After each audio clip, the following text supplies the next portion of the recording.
जंगल के बीच एक घर है जिसमें एक परिवार घर से बाहर जाना चाहता है, लेकिन वह लोग घर से बाहर जा पाते उससे पहले कोई अनजान शक्ति घर की एक महिला को मार देती है। एक बच्चा डर कर किचन की अलमारी में जाकर छुप जाता है। अनजान शक्ति उसे मारने के लिए ढूंढ रही है। तभी अलमारी का दरवाजा खुलता है और बच्चा जब ऊपर सर उठाकर देखता है तो बच्चे की आंख में डर होता है। तभी एक हाथ उसे पकड़कर अपने साथ ले जाता है। अगले 5 सालों तक यह घर बंद रहा। 5 साल बाद इस घर में एक परिवार रहने आता है। इस परिवार में 4 लोग हैं, रॉय की पत्नी डेनिस और उनके 2 बच्चे। इनकी बड़ी बेटी का नाम जैस और छोटे बेटे का नाम बेन है। यहाँ पर शिफ्ट होने के बाद रॉय अपनी बेटी से पूछता है कि तुम्हें ये जगह कैसी लगी। जैस कहती है कि यहाँ बहुत खामोशी है। रॉय कहता है कि तुम्हें धीरे धीरे आदत पड़ जाएगी। रॉय अपनी बेटी पर विश्वास नहीं करता क्योंकि एक बार वह नशे में गाड़ी को चला रही थी और उसके साथ उसका छोटा भाई भी था। गाड़ी का एक्सीडेंट हो जाता है। हालांकि दोनों को कुछ नहीं होता, लेकिन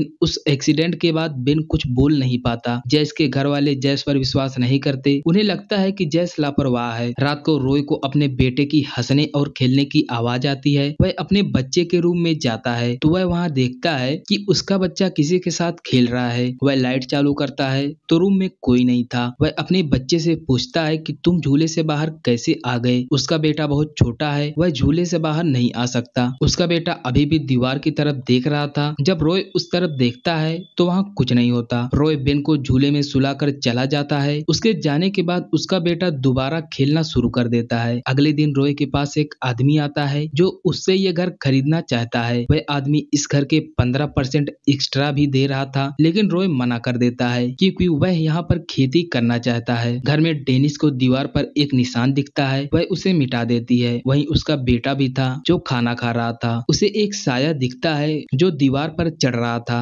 बेन धीरे धीरे साये के पीछे जाने लगता है और वह बेसमेंट के दरवाजे तक पहुंच जाता है। वह दरवाजा खोलने ही वाला था कि तभी उसकी माँ आ जाती है और उसे उठाकर पूछती है कि तुम क्या देख रहे हो। बेन कुछ नहीं बोलता और लगातार दरवाजे की तरफ देख रहा था। बाहर रॉय और उसकी बेटी मार्केट से खेत के लिए बीज लेकर घर वापस आ चुके थे। घर आने के बाद जैस अपना कुछ सामान बेसमेंट में रखना चाहती थी। वह बेसमेंट का दरवाजा खोलने की कोशिश करती है, लेकिन दरवाजा नहीं खोल पाती। वह अपने हाथ में लिए हुए सामान को जमीन पर रखती है और जैसे ही दरवाजा खोलने के लिए पीछे मुड़ती है उसे दरवाजा खुला मिलता है। वह सामान को लेकर बेसमेंट में जाती है। वहाँ उसे एक गले में पहनने वाला लॉकेट मिलता है और वहीं पर मरा हुआ कौवा होता है। वह उसके पास धीरे धीरे जाती है। जैसे ही वह कौवे को हाथ लगाने वाली होती है, कौवा जिंदा हो जाता है और वहाँ से उड़कर निकल जाता है। इस घटना से जैस डर जाती है। बाहर उसका पिता बाजार से लाए हुए बीज को निकाल रहा था। तभी उसके ऊपर बहुत से कौवे हमला कर देते हैं। तभी वहाँ पर एक आदमी जॉन आता है जो हवा में फायरिंग करता है, जिससे सारे कौवे वहाँ से भाग जाते हैं। रॉय जॉन से शुक्रिया कहता है और उससे पूछता है कि तुम करते क्या हो। जॉन कहता है कि मैं काम की तलाश में हूँ। रॉय कहता है कि मैं तुम्हें काम पर रख सकता हूँ, लेकिन खाने और रहने के अलावा कुछ नहीं दे सकता। सामने सर्वेंट रूम है, तुम वहाँ पर रह सकते हो। जॉन मान जाता है। एक दिन रॉय के हाथों पर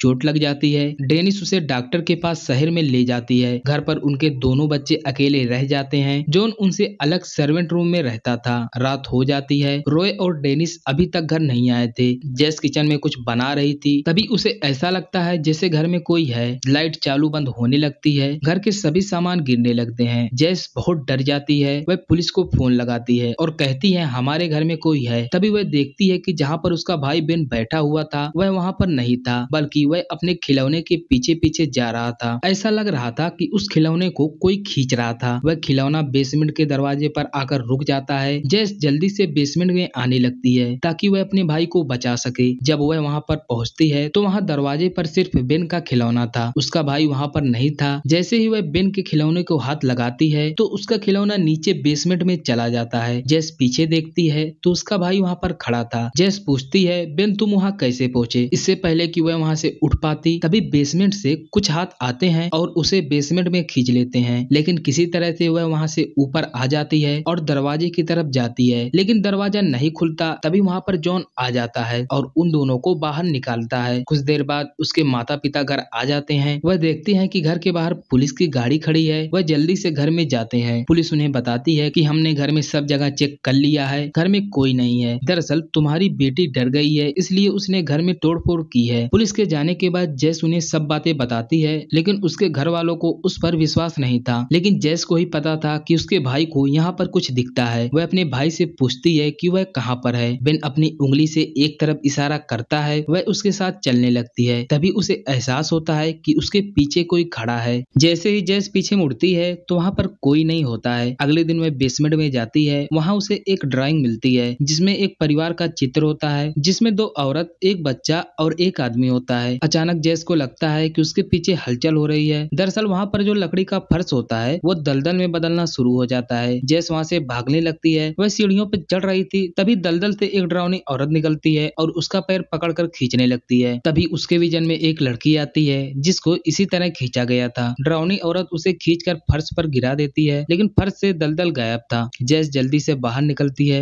दरअसल जेस को जिस लड़की का चेहरा दिख रहा था वो उसी परिवार की थी जिसके पूरे परिवार को वीडियो के शुरुआत में मार दिया गया था। अब जेस को समझ आ चुका था कि वह लड़की जेस से कुछ कहना चाहती है, लेकिन क्या कहना चाहती है ये जेस को भी नहीं पता था। वह सारी बातें जॉन को बताती है। जॉन ने कहा क्या तुमने ये बात अपने माता पिता को बताई? जेस कहती है नहीं, वह मुझ पर विश्वास नहीं करेंगे। जॉन कहता है कि मैं तुम्हारी बात समझ सकता हूँ। एक दिन जेस देखती है कि उनके खेत में कोई खड़ा है। जेस उसका पीछा करने लगती है। जेस के घर के पीछे एक लकड़ी का गोदाम होता है। वह साया उसी के अंदर चला जाता है। जेस जब गोदाम के अंदर जाती है तो वह देखती है कि वहाँ पर कोई बैठा है। जेस पूछती है कि क्या हुआ तुम्हें? वह साया जब पीछे मुड़ता है तो जेस डर जाती है, क्योंकि वह साया इंसान नहीं होता। यह वही बच्चा है जो अलमारी में छुपा था और वह जेस पर हमला कर देता है। जेस को हॉस्पिटल ले जाना पड़ता है और जब जेस हॉस्पिटल से घर आ रही थी तो वह अपने माँ बाप से बोलती है कि मैं इस घर में नहीं रहना चाहती, क्योंकि इस घर में कुछ भी हो सकता है। वह दोनों जेस पर विश्वास नहीं करते और कहते हैं बीते साल हमने बहुत नुकसान सहा है और हमने जो कमाया था वह सब बेन के इलाज में लगा दिया है। अब हमारी फसल भी तैयार हो गई है और हमें अपनी फसल से ही उम्मीद है। सब लोग जब घर पहुँचते हैं तो जेस को जो बेसमेंट में लॉकेट मिला था वह उसे खोलकर देखती है तो उसमें एक औरत की फोटो होती है। जेस खिड़की से कूदकर भाग जाती है। उसके पिता उसे ढूंढने के लिए जाते हैं। जेस अपने दोस्त बॉबी के साथ उसी दुकान पर जाती है जहाँ से वह लोग खेत के लिए बीज लिए थे। लॉकेट में जिस औरत की फोटो होती है